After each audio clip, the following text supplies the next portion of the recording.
Important questions related to chapter molecular basis of inheritance. इसमें आपको 1 mark, 2 marks, 3 marks, 4 marks and 5 marks के question जरूर मिलेंगे क्योंकि ये ज़्यादा वेटेज की यूनिट है। तो सबसे पहले हम बात करते हैं पॉलीन्यूक्लियोटाइड चेन ऑफ डीएनए, जहाँ पर आपको 1 मार्क में भी ये क्वेश्चन आ सकता है कि आपको ABCD करके आप फिलअप्स दिए हों कि क्या आएगा। तो यहाँ पर देखिए, जो फर्स्ट कार्बन है, फर्स्ट कार्बन पे हमेशा नाइट्रोजन बेस आता है। ये second carbon, third carbon, fourth carbon, fifth carbon पे फॉस्फेट आता है। तो फिफ्थ कार्बन पे फॉस्फेट है तो ये 5 प्राइम एंड हो गया, 5 एंड हो गया। और उसके बाद जो दूसरा वाला इसका एंड होगा वो 3 एंड होगा क्योंकि हाइड्रोक्सिल आएगा वहाँ पर। तो ये आपको ध्यान रखना है, जो नाइट्रोजन बेस है वो एन ग्लाइकोसाइडिक लिंकेज से जुड़ता है और जो फॉस्फेट है वो फॉस्फोएस्टर बॉन्ड से जुड़ता है और 2 न्यूक्लियोटाइड फॉस्फोडाइस्टर बॉन्ड से जुड़ी होती हैं। उसके बाद डबल स्टैंडर्ड डीएनए आ गया। डबल स्टैंडर्ड डीएनए में आप एक चेन तो सीधी सीधी बनाएंगे और एक चेन आप उल्टा बनाएंगे, यानी इसका मुंह इस साइड करेंगे। तो आप कॉपी को उल्टा करके भी बना सकते हैं। तो यहाँ पर देखिए, ये 3 एंड आ गया और ये 5 एंड ही है। तो 3 एंड पे हाइड्रोक्सिल ग्रुप है। और बस इतना ध्यान रखना है कि जो फर्स्ट कार्बन है वो एक दूसरे के साथ में रहे, क्योंकि वहाँ पर नाइट्रोजन बेस होगा जो एक दूसरे के साथ जो है वो बॉन्ड बनाएगा, हाइड्रोजन बॉन्ड। जैसे एडेनिन के साथ थाइमिन जुड़ता है तो डबल हाइड्रोजन बॉन्ड, टी के साथ है ये डबल हाइड्रोजन बॉन्ड, जी के साथ सी ट्रिपल हाइड्रोजन बॉन्ड, सी के साथ जी ट्रिपल हाइड्रोजन बॉन्ड। तो इस तरह से 2 डीएनए के स्ट्रैंड आपस में जुड़ जाते हैं। तो शुगर और जो शुगर एंड फॉस्फेट जो है वो इसका जो स्ट्रैंड है बाहर वाला वो बेस बना रहे हैं और बीच में जो स्टेप है, मान लो CD है एक, तो स्टेप्स जो है वो कौन बना रहा है, नाइट्रोजन बेस। उसके बाद आगे आपका सेंट्रल डॉग्मा। सेंट्रल डॉग्मा में भी आपको 2 मार्क्स में या 3 मार्क्स में क्वेश्चन मिल सकता है।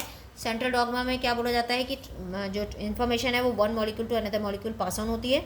So formation of DNA from DNA is called replication. DNA से आरएनए बनता है, उसको हम ट्रांसक्रिप्शन बोलते हैं, और आरएनए से प्रोटीन बनती है जिसको हम ट्रांसलेशन बोलते हैं।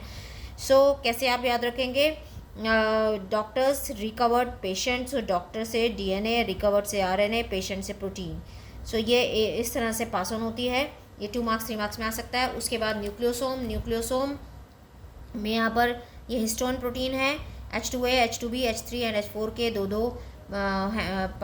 दो मॉलिक्यूल होते हैं, इसलिए ये ऑक्टामर होती है। उसके ऊपर डीएनए रैप्ड होता है 1/3 जिसमें 200 बेस पेयर आते हैं। और जो हिस्टोन है वो पॉजिटिवली चार्ज होता है, डीएनए नेगेटिवली चार्ज होता है, इसके लिए इसके ऊपर ये रैप्ड हो जाता है। H1 इसको बांध के रखता है। तो ये क्या हो गया, हिस्टोन ऑक्टामर, डीएनए हो गया, और इसको मिला के पूरे को हम क्या बोलते हैं, न्यूक्लियोसोम। ठीक है, तो इससे आपको क्वेश्चन मिल सकता है। उसके बाद आपसे 5 मार्क्स में ये पूछा जा सकता है, जो हार्शे-चेज एक्सपेरिमेंट है। हार्शे-चेज एक्सपेरिमेंट में आपको एक्सप्लेन कराया जा सकता है। तो हार्शे-चेज में आपको ध्यान रखना है कि रेडियो एक्टिव फॉस्फेट लेंगे डीएनए के लिए और रेडियो एक्टिव सल्फर लेंगे प्रोटीन के लिए। तो ये जो बैक्टीरियोफाज है, बैक्टीरियोफाज में प्रोटीन कोट और डीएनए ही होता है। तो यहाँ पर हमने रेडियो एक्टिव सल्फर लिया है तो जो कि प्रोटीन में होता है, तो बाहर आपने रेड दिखा दिया, अंदर डीएनए हो गया। यहाँ पे रेडियो एक्टिव फॉस्फेट लिया तो फॉस्फेट डीएनए में होता है, तो हमने अंदर दिखा दिया उसको रेड। उसके बाद इन्फेक्शन दिखाया। इन्फेक्शन दिखाने से क्या हुआ, सिर्फ जो डीएनए है वो वही एंटर करेगा, प्रोटीन कोट नहीं जाएगा। उसके बाद ब्लेंडिंग कराई ताकि ये सारे वायरस पार्टिकल सेपरेट हों। उसके बाद सेंट्रीफ्यूगेशन किया। सेंट्रीफ्यूगेशन करने पर no radioactivity detected in cell. Cell में कोई रेडियो एक्टिविटी नहीं आई।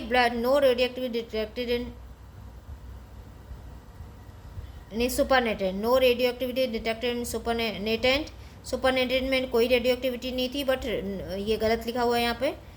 Radio activity detected in cells. Radioactivity detected होगी सेल के अंदर, क्योंकि यहाँ पर जो डीएनए था वो रेडियो एक्टिव था। तो radioactivity detected in cells, no radioactivity detected in supernatant. यहाँ पर क्या होगा, यहाँ पर रेडियो एक्टिविटी प्रोटीन कोट में थी, तो रेडियो एक्टिविटी कहाँ मिलेगी, सुपरनेटेंट में। तो radioactivity detected in supernatant and no radioactivity detected in cell. Cell के अंदर रेडियो एक्टिविटी नहीं गई। यहाँ पर ये गलत लिखा हुआ है, no radioactivity detected in cell, ये गलत है। Radioactivity detected in cell, no radioactivity detected in supernatant. ठीक है, सो आपको ये ध्यान रखना है। ये फाइनली प्रूफ किया था कि डीएनए ही ट्रांसफ़र होता है एक सेल से दूसरी सेल में। उसके बाद ये आ गया हार्शे-चेज के बाद मेसेल्सन एंड स्टॉल एक्सपेरिमेंट, जो ये प्रूव करता है semi conservative nature of DNA replication. So इसमें इन्होंने ई कोलाई बैक्टीरिया सेंट्रीफ्यूगेशन के लिए सीजियम क्लोराइड लिया और पहले नाइट्रोजन बेस जो लिया था वो N15 लिया गया, जो कि हैवी नाइट्रोजन है। उसके बाद N14 लिया गया। तो यहाँ पर 20 मिनट्स में जब ये डिवाइड हुआ तो एक स्टैंड N15 का आया और एक स्टैंड N14 का आया, तो ये हाइब्रिड बन गया। तो यहाँ पर देखिए, ये हैवी है तो नीचे आया, सेंट्रीफ्यूगेशन कराने पर ये हाइब्रिड बना तो बीच में आया। उसके बाद फिर से डिवाइड हुई तो ये दोनों स्टैंड सेपरेट हो गए, अब N14 ही दे रहे हैं। तो हाइब्रिड वाले तो 2 ही रहेंगे, उसके बाद 2 नए बने लाइट वाले। सो एक हाइब्रिड का बैंड आया और एक लाइट का बैंड आया। सो ये प्रूव करता है कि ये जो रेप्लिकेशन होता है वो सेमी कंजर्वेटिव नेचर होता है जब इसको सेंट्रीफ्यूगेशन कराया गया, क्योंकि ये जब खुलेगा तो ब्लू तो दो ही है, ये ब्लू को इसको रिप्रेजेंट करा रहा है हैवी को, और रेड वाला किसको रिप्रेजेंट करा रहा है लाइट को। तो यहाँ पर दो लाइट बने और दो हाइब्रिड। उसके बाद आ जाता है आपका रेप्लिकेशन फॉर्क। रेप्लिकेशन फॉर्क में आपको ध्यान रखना है, यहाँ लेबलिंग करने के लिए आपको आ सकता है। सो ये 5 प्राइम से 3 प्राइम वाला आप एक याद रख लीजिए कि जो डीएनए पॉलीमराइजेशन कराता है, डीएनए पॉलीमरेज जो एंजाइम है वो 5 प्राइम से 3 प्राइम पे करता है। तो ये 5 प्राइम से 3 प्राइम पे कर रहा है तो मतलब ये कॉन्टिन्यूस हो गई। तो दूसरा नेचुरली क्या होगा यहाँ से 3 प्राइम टू 5 प्राइम, ठीक है। सो ये लीडिंग स्ट्रैंड है, कॉन्टिन्यूस स्ट्रैंड है। इसको आप पहले लिख लेंगे तो अपने आप से इसकी पोलैरिटी आपको याद आ जाएगी कि ये 5 है तो ये 3 होगा, और ये 3 है तो ये 5 होगा। ऐसे ये यहाँ 3, ये 5 है तो ये 3 होगा, और ये इधर यहाँ पर 5 होगा, 5 होगा और ये 3 होगा। तो यहाँ पर क्या हुआ, ये क्लोज एंड हो गया। क्लोज एंड होने से ये क्या हो गया, डिसकंटिन्यूअस सिंथेसिस, जिसको ओकाज़ाकी फ्रेगमेंट्स भी बोलते हैं। सो ये डिसकंटिन्यूअस है और ये कॉन्टिन्यूअस है। ये जितना हम काटते जाएंगे इसके जो सेपरेट करते जाएंगे इसको स्टैंड्स को, तो ये उतना जोड़ता चला जाएगा क्योंकि 3 एंड ओपन एंड है, ठीक है। उसके बाद एक और आ जाता है ट्रांसक्रिप्शन यूनिट। सो ये ट्रांसक्रिप्शन यूनिट में आपको ध्यान रखना है कि 3 प्राइम से ट्रांसक्रिप्शन यूनिट में क्या होगा कि ट्रांसक्रिप्शन यूनिट में यहाँ पर एक टेम्पलेट स्टैंड है, ये कोडिंग स्टैंड है, यहाँ पर मोटर है जहाँ पे आरएनए पॉलीमरेज जुड़ता है, ये स्ट्रक्चरल जीन है, टेम्पलेट स्टैंड ये अप स्ट्रीम, ये डाउन स्ट्रीम। तो आपसे इन पे क्वेश्चन पूछे जा सकते हैं, जो कि ये इम्पोर्टेंट डायग्राम्स हैं मॉलिक्यूलर बेसिस ऑफ इनहेरिटेंस में।